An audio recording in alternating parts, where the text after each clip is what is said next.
Hello everyone, welcome to the channel prepare with अच्छा। देखिए, हमारी जीएस 5 की ये सीरीज़ चल रही थी। इसमें हम जीएस 5 के सिलेबस को कंप्लीट कर रहे हैं। काफ़ी सारे पॉइंट्स कर लिए हैं हमने, 1 2 3 कर चुके हैं। एंड नीचे अगर हम देखें तो हमारा ये 9th और 11th पॉइंट भी हो चुका है। ठीक है, काफ़ी सारे बचे हैं एंड मैंने बोला था जल्दी से जल्दी करवाऊंगी। आप लोग को पता है क्यों नहीं करवा पाई, लेकिन अब कोशिश रहेगी कि जल्दी से जल्दी वीडियोस डालूं। देखिए, मुझे पता है कि प्रीलिम्स पास आ रहा है एंड सब लोगों को प्रीलिम्स के ही वीडियोस देखने हैं। और अगर मैं ये मेंस के वीडियोस डालूंगी तो मुझे शायद उतने व्यूज़ भी नहीं मिलेंगे। शायद क्या, कंफर्म ही है कि नहीं मिलेंगे, क्योंकि किसी को अभी मेंस नहीं पढ़ना है। ठीक है, लेकिन क्योंकि मैंने कहा था, और अगर हैंडफुल ऑफ पीपल भी अगर मुझे बार बार मैसेज कर रहे थे और उनको इससे बेनिफिट हुआ है इस सीरीज से, तो यही रीज़न है मैं इसको डाल रही हूँ। अदरवाइज़ मैं चाहती तो अभी प्रीलिम्स तक इसको रोक कर उसके बाद कंटिन्यू करती, ताकि व्यूज़ भी आ सके थोड़े। बट एनीवेज, व्यूज़ सेकेंडरी हो गए। मैंने बोला था इसको कंप्लीट करवाऊँगी, इसीलिए जल्दी से जल्दी कंप्लीट करवाऊँगी। मैं आज सच कोई डेडलाइन नहीं दे रही हूँ, बट भरोसा रखिए जितनी जल्दी हो सकेगा उतनी जल्दी हम लोग इसको कंप्लीट करेंगे। ठीक है, थोड़े से छोटे वीडियोस और ज़्यादा फ्रीक्वेंसी के साथ वीडियोस लाने की कोशिश रहेगी। आज हम 4th वाला जो पॉइंट है इसको शुरू कर रहे हैं। इसके बाद एक और वीडियो आएगा, फिर हमारा ये 4th पॉइंट जो है ये कंप्लीट हो जाएगा। ठीक है, eminent freedom fighters and personalities of UP. देखिए, ये वाले पॉइंट को पढ़ने से पहले ये बहुत वास्ट हो जाता है अपने आप में। ठीक है, क्योंकि ऐसे पर्सनालिटीज ऑफ यूपी बहुत सारी है, कितनों को पढ़ेंगे। तो थोड़ा सा हमें ध्यान रखना है कि जो मोटे मोटे ऊपर ऊपर पर्सनालिटीज हमको दिखेंगी, जो इम्पोर्टेंट है, उनको तो हम पढ़ेंगे। साथ में अगर करंट अफेयर में आपको कोई भी दिखता है, किसी की कोई पुण्यतिथि है, कोई जयंती सेलिब्रेट हो रही है, तो उसको देखिए। ठीक है, उसको हम देखेंगे। दूसरी बात यह है कि जब भी अगर क्वेश्चन आता है किसी के रोल से संबंधित ही आएगा, कि मान लो चंद्रशेखर आज़ाद के रोल के बारे में बात कर ली गई है भारतीय स्वतंत्रता संग्राम में, तो बच्चे जो बहुत इम्पोर्टेंट एक गलती करते हैं आंसर राइटिंग में, कि वो उनकी जन्म तिथि लिखेंगे। ठीक है, वो यहाँ पर जन्म हुआ उनका, जगह तो आप एक बार फिर भी लिख सकते हैं, लेकिन जन्म तिथि इतनी रेलेवेंट नहीं होती है, उसको आपको लिखने की ज़रूरत नहीं है कि उनके पिता का क्या नाम था, उनके माता का क्या नाम था। ये चीज़ें नहीं लिखी जाती हैं। ठीक है, कोई भी किसी भी अगर पर्सनालिटी से संबंधित, किसी भी ऐसे व्यक्ति से संबंधित जो हमारे फ्रीडम फाइटर रहे हैं, ठीक है, फ्रीडम स्ट्रगल में उनकी महत्वपूर्ण भूमिका रही है, किसी के भी आपको परिवार के बारे में नहीं लिखना होगा। इंट्रोडक्शन में आप इससे शुरुआत कर सकते हैं कि हाँ, इनका जन्म यहाँ पर हुआ। ठीक है, वो शुरुआत हो सकती है, वो एक कनेक्टिंग लाइन हो सकती है, ये ध्यान रखिएगा। ठीक है, ये बात छोटी छोटी हम कई बार नहीं जान पाते और हम पूरा फिर समझ नहीं पाते इंट्रोडक्शन में क्या लिखें। ठीक है, तो ये आंसर राइटिंग के पॉइंट ऑफ व्यू से ध्यान रखिएगा।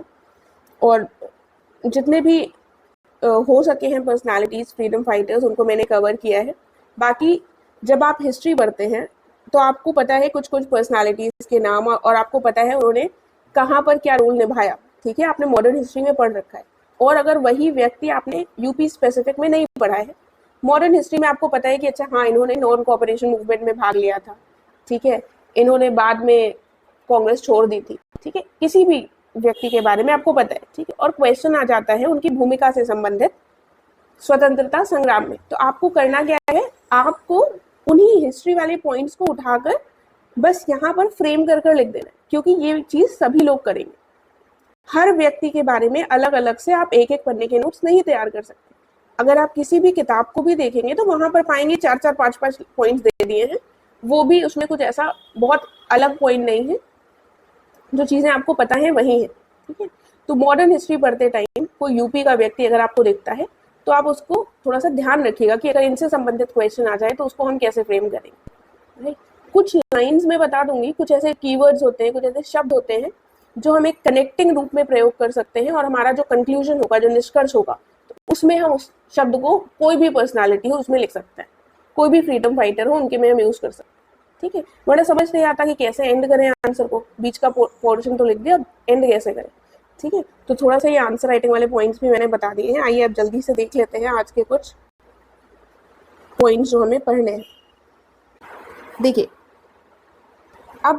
जो स्वतंत्रता सेनानी जो थे उनमें जो महिलाएं थी, ठीक है, सबसे पहले 1857 का जो विद्रोह हुआ था उसमें जो महिलाएं थी उनसे हम शुरू करेंगे, क्योंकि ये भी क्वेश्चन बन सकता है कि महिलाओं की भूमिका पर चर्चा करिए, उत्तर प्रदेश की महिलाओं की, ठीक है। तो आपको रानी लक्ष्मीबाई और बेगम हजरत महल तो याद होंगे, उसके अलावा ये तो दो सबको पता होंगे, ठीक है। उसके अलावा अगर आप कुछ के नाम लिखेंगे तभी आपको मार्क्स मिलेंगे, सिर्फ इनके बारे में जनरल पॉइंट लिख कर आ जाएंगे तो फिर सामान्य से मार्क्स भी मिलेंगे, ठीक है। इसीलिए पहले महिलाओं का सेक्शन है जिसमें हम 1857 में जिन भी महिलाओं ने पार्टिसिपेट किया था विद्रोह में उत्तर प्रदेश की, उनके बारे में देखेंगे, ठीक है। देखिए, रानी लक्ष्मीबाई के बारे में सबको बेसिक्स पता है, ठीक है, लेकिन तब भी थोड़े से पॉइंट्स लिख लीजिएगा ताकि स्ट्राइक कर सके। कई बार हमको लगता है अरे ये तो बहुत आसान है, लेकिन एग्जाम आते वक्त हम लिखते वक्त पॉइंट्स हम रिकॉल नहीं कर पाते हैं, ठीक है। कुछ कुछ पॉइंट्स आपके प्रीलिम्स के पॉइंट ऑफ व्यू से भी इम्पोर्टेंट हो सकते हैं। झांसी की रानी थी ये, बनारस में इनका जन्म हुआ था, मणिकर्ण का नाम था इनका, और इनका झांसी के जो महाराज थे गंगाधर राव नेवालकर, इनसे विवाह हुआ था एंड इनका जो पुत्र हुआ था इनसे, उसकी मृत्यु हो गई थी होने के तुरंत बाद ही, तो इनका एक दत्तक पुत्र था दामोदर राव, ठीक है। उसके बाद डॉक्ट्रिन ऑफ लैप्स, डलहौजी के द्वारा डॉक्ट्रिन ऑफ लैप्स लाई जाती है, यानी कि हड़प नीति का सिद्धांत, जिसमें उन्होंने क्या किया था कि जिसका अपना रियल एयर नहीं है, यानी कि जिसका वास्तविक रियल संतान नहीं है, उससे वो एनेक्स कर ले रहे थे, उससे वो राज्य उनका कब्जा कर ले रहे थे और अपने अंदर ले रहे थे।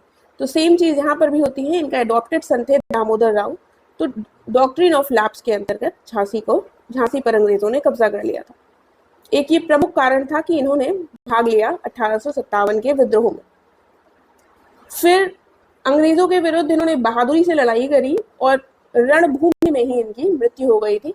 अब वैसे मैं जिसकी कब मृत्यु हुई ये वाली डेट्स इंपॉर्टेंट नहीं बताती हूँ, लेकिन ये रानी लक्ष्मीबाई की डेट आपको पता होनी चाहिए कि आप कंक्लूड कर रहे हैं तो वहां पर रणभूमि में बताते हुए आप ये लाइन लिख सकते हैं, depending on the type of question, किस प्रकार का प्रश्न आपसे पूछा जा रहा है उसके हिसाब से, ठीक है। उसके बाद इनसे संबंधित कुछ अगर कोटेशन है, किसी ने बहुत इंपॉर्टेंट कहा है, जैसे ह्यू ग्रोस ने कहा था she was the only man among the rebels, सभी विद्रोहियों में वह एकमात्र मर्द थी, ठीक है। तो ये वाली जो लाइन है ये आपको पता होनी चाहिए, आप इससे एंड कर सकते हैं। बाकी ये आपको मोटे मोटे पॉइंट्स इनके बारे में पता हो गए। आपको 1857 का विद्रोह पढ़ा होगा आपने मॉडर्न हिस्ट्री में, ठीक है। आपको GS 1 के लिए भी इसको पढ़ना है, ठीक है। इसका क्या इम्पैक्ट रहा, क्या इसकी इफेक्ट्स रहे, ठीक है। इम्पैक्ट इफेक्ट्स एक ही चीज हो गई, ठीक है, और क्या कॉजेस रहे, क्या कारण थे, ठीक है, सारी चीजें आपको पता है। और रानी लक्ष्मीबाई की भूमिका के संबंध में आ गया, तो ये मोटे मोटे पॉइंट्स आप यहाँ से उठाएंगे थोड़े बहुत, और उन वाले पॉइंट्स को मिलाकर आप एक आंसर फ्रेम कर देंगे, ठीक है, क्योंकि इससे ज्यादा आप क्या बनाएंगे। देन आगे बढ़ेंगे हम, फिर बेगम हजरत महल का पॉइंट आता है। बेगम हजरत महल लखनऊ से इन्होंने 1857 का जो विद्रोह हुआ था उसको लीड किया था, ठीक है। नवाब जो थे अवध के वाजिद अली शाह, इनको अंग्रेजों ने पकड़ लिया था, और उसके पश्चात जो शासन था अवध का वो किसके ऊपर आ जाता है, वो आ जाता है बेगम के हाथों में। बेगम का एक अल्पवयस्क पुत्र था बिरजिस कादिर, ठीक है, कादिर लिखा हुआ है, बिरजिस कादिर को नवाब बना दिया जाता है, और ये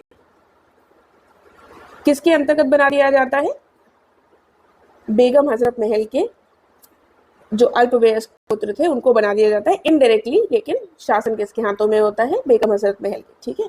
और फिर वो विद्रोह का नेतृत्व करती हैं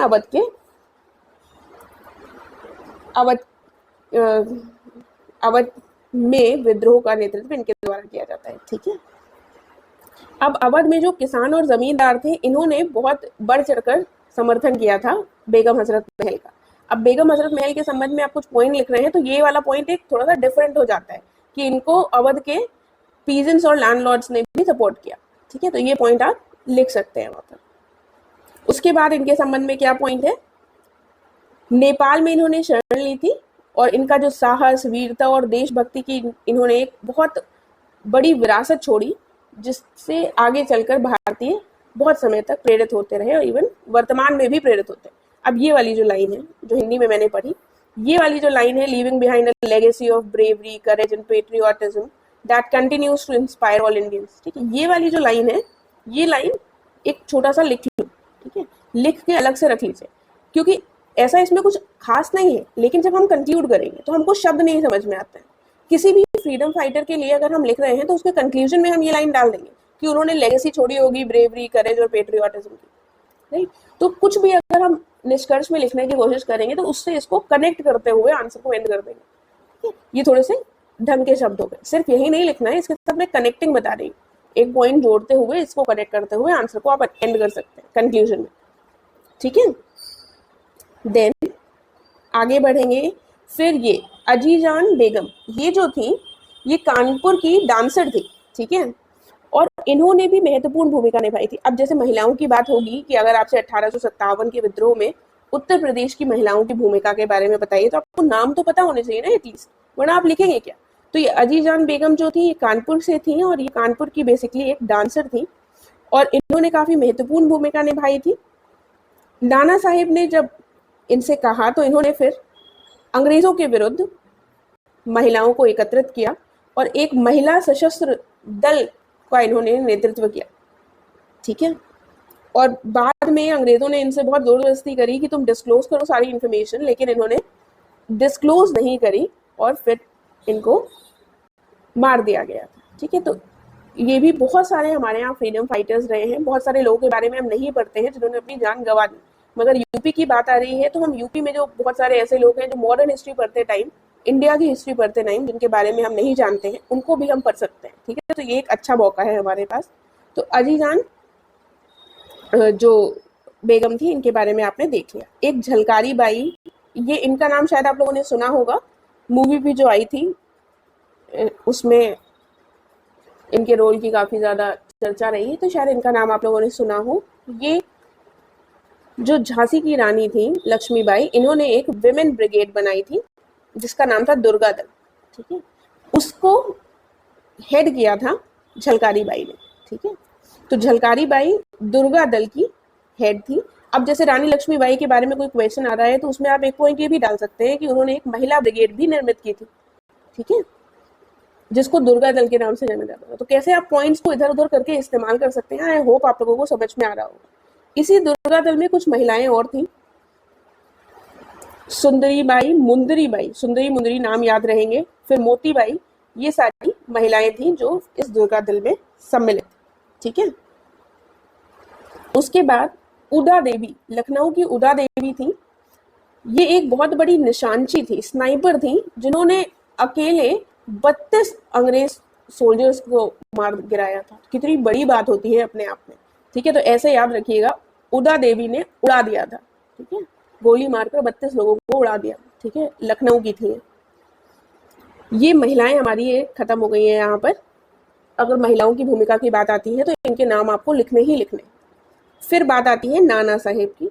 नाना साहेब जो हैं ये मराठा जो थे पेशवा बाजीराव द्वितीय, इनके दत्तक पुत्र थे। धोंदू पंथ के नाम से इनको जाना जाता था, धोंदू पंथ इनका बचपन का नाम था। कानपुर पर जब कब्जा कर लिया गया था इन्होंने, कानपुर पर कब्जा कर लिया था और अंग्रेजी सेना को आत्मसमर्पण करने के लिए इन्होंने मजबूर कर दिया था, ठीक है। लेकिन बाद में अंग्रेजों ने पुनः कब्जा कर लिया कानपुर पर और उसके बाद इनको नेपाल भागना पड़ गया था। तो थोड़े से ये पॉइंट्स हैं इनके संबंध में। फिर आते हैं तात्या टोपे। तात्या टोपे का नाम रामचंद्र पांडुरंग था, ठीक है। ये एसोसिएट और कमांडर इन चीफ थे नाना साहेब के, यानी नाना साहेब के सहयोगी और इनके प्रधान सेनापति थे, ठीक है। फिर नाना साहेब के नेपाल जाने के बाद जब नाना साहेब नेपाल भाग गए थे उसके बाद क्या हुआ था, रानी लक्ष्मीबाई के साथ मिलकर इन्होंने ग्वालियर पर कब्जा किया था। लेकिन 1859 में इनको पकड़ लिया गया था और फिर अंततः इनको फांसी की सजा दे दी गई थी, राइट। तो ये जो इम्पोर्टेंट पर्सनालिटीज हैं इनके बारे में थोड़े थोड़े पॉइंट्स ही हैं, इसमें ऐसा कुछ टफ नहीं है, लेकिन आपके पास अगर नोट्स होंगे तो आपके लिए इजी रहेगा। फिर आते हैं खान बहादुर खान। ये कहाँ के थे, बरेली के थे और ईस्ट इंडिया कंपनी के ये एक पेंशन भोगी थे, न्यायाधीश थे। ये शायद आपने नाम सुना हो, ये रिटायर्ड जज थे, ठीक है। ये काफी एज्ड थे जब इन्होंने नेतृत्व किया, ये पॉइंट तो सुना होगा, लेकिन ये ईस्ट इंडिया कंपनी में एक रिटायर्ड जज रहे थे। ठीक है, तो थोड़ा सा ये इंटरेस्टिंग पॉइंट है। विद्रोह के समय पर बरेली की शासन की कमान इन्होंने अपने हाथों में ले ली थी।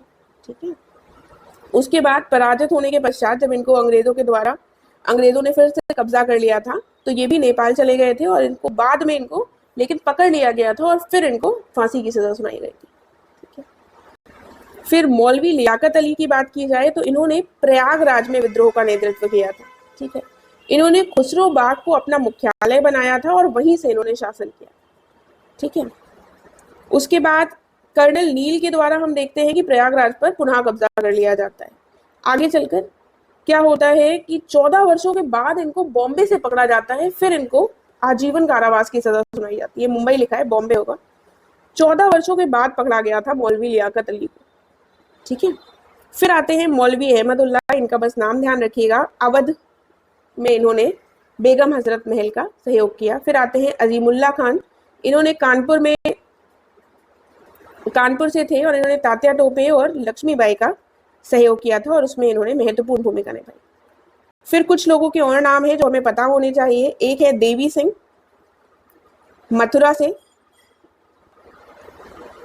बहादुर शाह सफर के द्वारा औपचारिक रूप से मथुरा के महाराज के रूप में इनको घोषित किया गया था, देवी सिंह को, और इन्होंने मथुरा से नेतृत्व किया था विद्रोह का।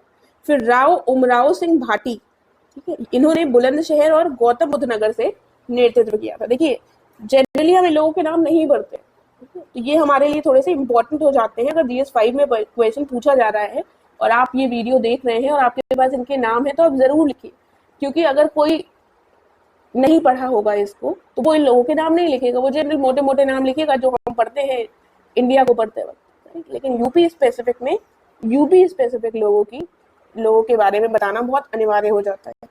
फिर आता है कदम सिंह थे, इन्होंने मेरठ से नेतृत्व किया था।